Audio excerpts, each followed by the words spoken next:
Hi guys, welcome back to my channel. Are you guys sick of seeing this eyeshadow look yet? I don't know. But this is hopefully going to be a week with 3 videos in it, which will be awesome. The video going up on Friday will be a first impressions using a bunch of different stuff that I've had lying around and been meaning to try. So none of it is new per se, but it's all new to me. So hopefully you'll be able to come back and check out that video on Friday. But if you are interested in seeing my opinions on the makeup that has been announced this week, stick with me. We're going to get into it right now. Okay, and I think you guys already know by now this video idea was started by Samantha March and it was quickly popularized. There's a community playlist where you may have even found this video, so thank you so much for checking me out if you found me from there. But this video is going to be talking about the new makeup releases and our thoughts on them. So the first thing I'm going to talk about is the Sweet Oasis collection from Morphe, and the reason why I'm not going to buy this is a couple of things. Number one, when you look at this particular picture, and I'm going to put this one up specifically, you can see the swatches kind of divided into 3 categories. I feel like the first row of swatches, the more neutral row, really looks like the Naked Reloaded when Urban Decay re-released that Naked palette with like that pop of peach. That's exactly what that looks like to me. The middle row looks like almost every single Tarte palette that's ever been released, so if you have one like pinky neutral shade palette, you are good in the middle row. And the bottom row is just incredibly redundant blues. And I did pick up the Lunar Beauty Eternal Eclipse palette, so I feel like neutrals with some blues in it I already have. I don't need this, and I feel like this is Morphe's answer to Eternal Eclipse, but like not done as well and too many shades. So for me, this is an absolute pass. Alright, the next thing to talk about is the Makeup of Murder Burner Phone palette, and it is 16 shades. It does not look like there's any pressed glitters, which is awesome, because I'll tell you, I'm absolutely so tired of pressed glitters in all of my palettes that I'm looking at. I think this is a very pretty palette, and I do like the teals and blues, the teals and greens and like purple kind of shades over on the right hand side of the palette, but I don't think that this speaks to me enough to say like I want to purchase this, I want to like hand over my money for this. So maybe if it goes on sale at some point I'll pick it up, but I don't love this one as much as I love my Partner in Crime palette. So if you're thinking to get something from this brand, I would check that palette out if it's still available.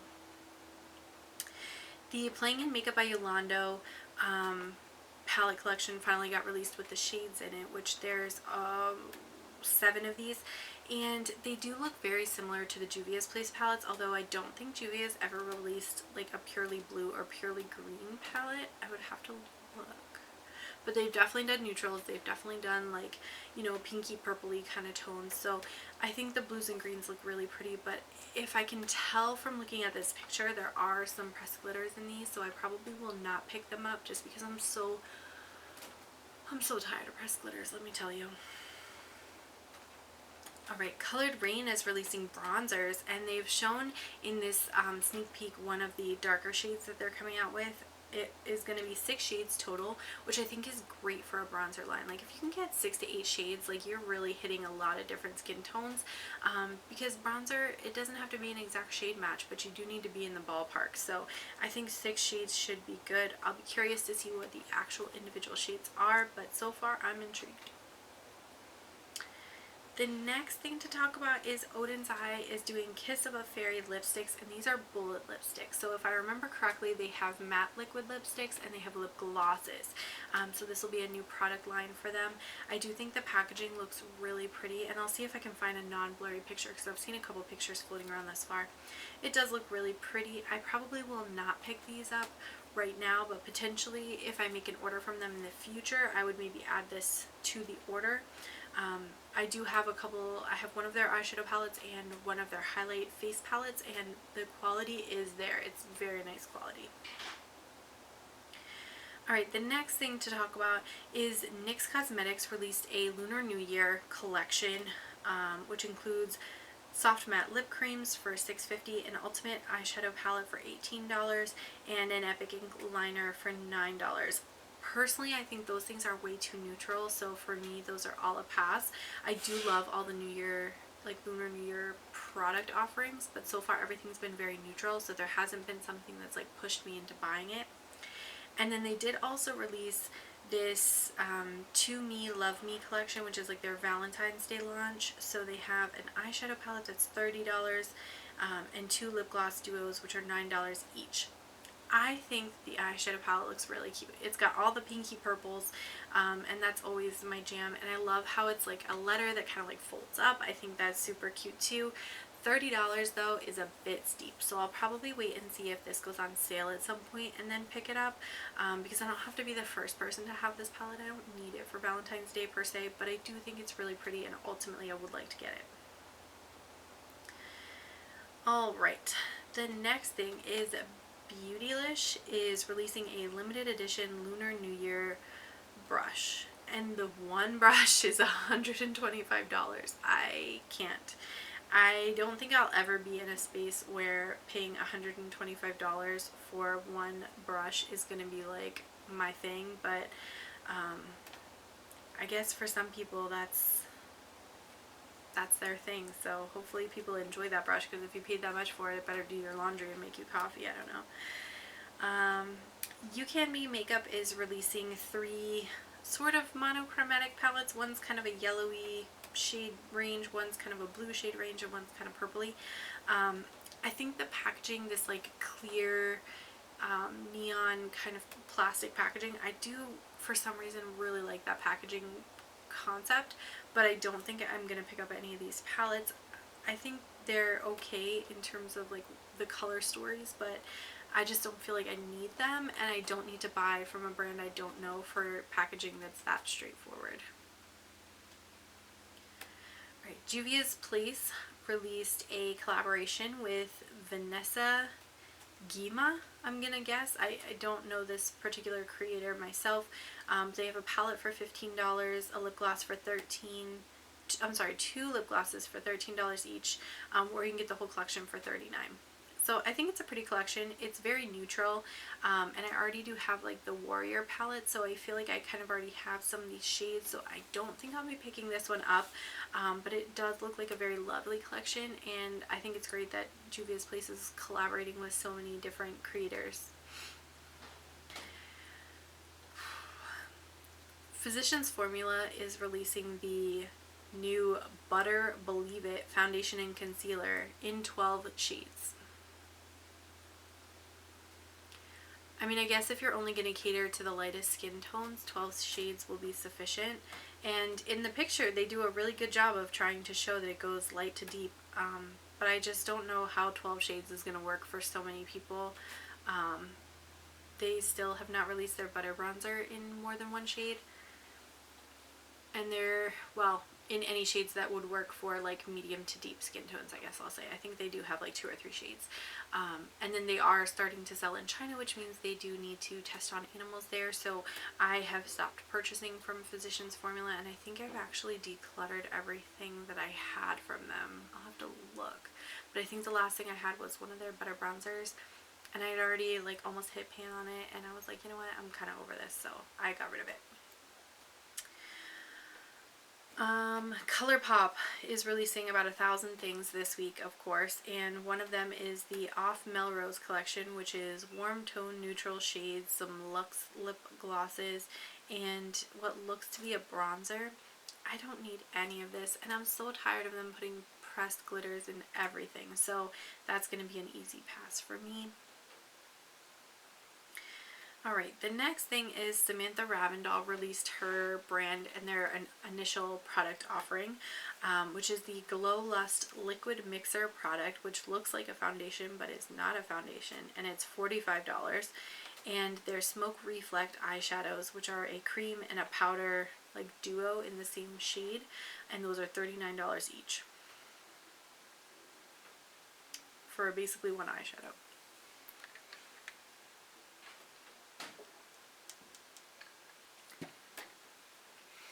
I can't justify that much money for a YouTuber created brand for one eyeshadow or one foundation mixing product. I don't get it. It's not for me. I don't watch Samantha Ravndahl. I don't have anything against her personally. She's just not my aesthetic. She definitely does more like dewy, natural kind of stuff, and like clearly I'm not that person. So For me, this is all like a straight up pass. I'm sure the stuff is lovely and I'm sure it's good quality, but that's not for me and it's way too expensive. Alright, and this is one of the things that I think I am the most excited about for this week in Purchase or Pass, which is the Kaleidos and Angelica Nyqvist collaboration. She is releasing a 15-pan eyeshadow palette which has shimmers, duochromes, multi-chromes, and mattes, and I am so excited. It's got some nice deep dark mattes, it's got some really cool like limes and teals, some peachy red shades. The shimmers in this look gorgeous. I can't wait to play with this. It's releasing at like an ungodly hour on a Tuesday morning, so I will be waking up at the crack of dawn to pick this one up. But I really hope I can get my hands on it because I think it's going to sell out. I don't know what their plan is, whether it'll be permanent or not. I'm sure not because it's a collaboration, but oh gosh, I hope they made a lot of this one. Okay, so the next thing to talk about is the Colourpop and Animal Crossing collab. They did 4 quads. It looks like 2 blushes, a Glitterly Obsessed, a Super Shock, and then some lip duos. I feel like the quads really are just redundant off of some of the like monochromatics they've done, and I think that's one of the problems now, is that now that they've done such a thorough collection of monochromatic palettes, once you have those, you don't need monochromatic minis or quads or quints. Like you can skip over those pretty easily. So for me, I'm not going to be picking up any of this. I know there's a lot of people that are really obsessed with this game, so I'm sure they're going to have a huge cluster on their website trying to order this stuff, and this stuff is not for me, so I am going to be passing on that. The next thing to talk about is the BH Cosmetics Lunar New Year palette, and they released this really pretty like bright red, orange, yellow kind of palette. It looks like there may be some pressed glitters in there, so I really need to see if that is containing pressed glitters or not. If it's not, I really may consider picking this one up because it looks so cute. But if it has pressed glitters in it, like I can see at least 4 shades from the view that I have that are probably pressed glitters, so if there's a ton of pressed glitters, I'll just pass. Okay, the next one, this is a brand I had not heard before, but this is Mira Beauty Co., and they are releasing the Bloodline collection. So there are 3 12-pan palettes, the Bombay Baby, the Kolwesi Queen, and the Beijing Baddie. And I think the actual like color selection is, oh god, sorry you guys, I think it's really pretty colors that they picked out. But I feel like from the trio of palettes that I picked up from Pinky Rose that I have a lot of these shades already, so I don't need to pick this one up. But I do think like the artwork is really pretty, the color stories are very pretty. They're $25 each, or you can get all 3 for $70, so I think they're, you know, priced pretty well for being an indie brand. So yeah, we'll see. We'll see what else they come up with. Alright, Pixie Beauty. My goodness. They did a whole bunch of little like collab things here. They have some Glow Radiance palettes for $18, a Cream Rouge palette for, I don't even know how much, probably $20 to $25, a larger eyeshadow palette, some masks. Pixie just doesn't do it for me. Their shadows are very soft in terms of like their color payoff and in terms of their shine and reflectiveness. So for me, like none of this stuff really screams to me. I've tried some of their stuff on previous recommendations from other YouTubers, and I think for those YouTubers, for their makeup aesthetic, Pixie is a great option. But just realizing that that's not really my aesthetic has helped me not to buy just everything that is recommended to me, but to only buy the things that I think I would also really enjoy based on my personal makeup aesthetic. How many times am I going to say aesthetic? A lot, apparently. Okay. The next thing to talk about is One Size Beauty is releasing a primer and then like some under eye patches. I don't know. I don't really care about Patrick Starr that much, so for me this is like not, like that's not a draw for me. And I feel like his stuff is kind of expensive. So the primer is $30 and the under eye patches are $25 for a 6-pack. Like that is pricey. So I'm going to be passing over all of that gladly. The next thing is Sephora is releasing their Best Skin Ever foundation. It's going to be available in 50 shades, which I think is pretty good. And it's going to be $20, which I also think is a reasonable price point for being in Sephora. When I was looking at the color selection, it looks like they have a lot of midtones and like a handful of light and a handful of deep. So I don't know how well those shades are going to work for everybody. But I do think it's kind of interesting. It's supposed to be medium coverage, natural finish, long wearing, and anti-pollution. So maybe I would pick that up during like a Sephora sale or something, because then that would bring it down to like $16, $17, because I'm the middle tier at Sephora.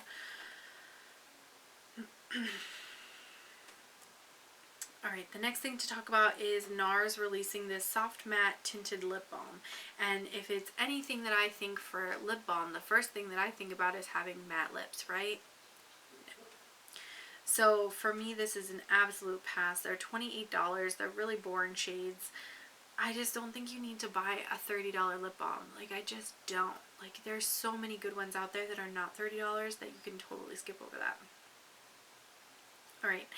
The next thing is Lights Lacquer sneak peeked this Birthday Brat trio, and it looks to be kind of a peachy, cantaloupe pink kind of shade, and then more of like a rosy kind of shade, and then something that's very glittery. I can't tell if it's like silver glitter or if it's more like a rose gold pinky glitter. It's hard to tell because the window in the packaging is so small. But I'm sure we'll see a little bit more of that in the days to come. I'm curious to see what that looks like. I haven't purchased anything from Lights Lacquer in a while because I got into a lot of like really indie nail polish brands, but I do think they have good quality. So if you're interested in a shade, I don't think you'd be disappointed with the product. Okay, and then the last thing that I want to talk about is another Colourpop product, and they've been hyping up this new Spun collection that's launching on the 14th. So it launched like 3 days ago when I'm filming this. And I got really confused because I'm like, this is not a new collection, and everybody keeps talking about it like it is. So I went back and scrolled through their Instagram, and I actually found posts back in November of last year that included this Spun collection in a vault, and you could buy, I believe you could buy just the Spun along with the On Cloud Blue. I think you could buy that as a duo. I think you could buy them individually, and then you could buy them in this big vault of like a bunch of their monochromatic palettes. And they've done that before, and that is what it is.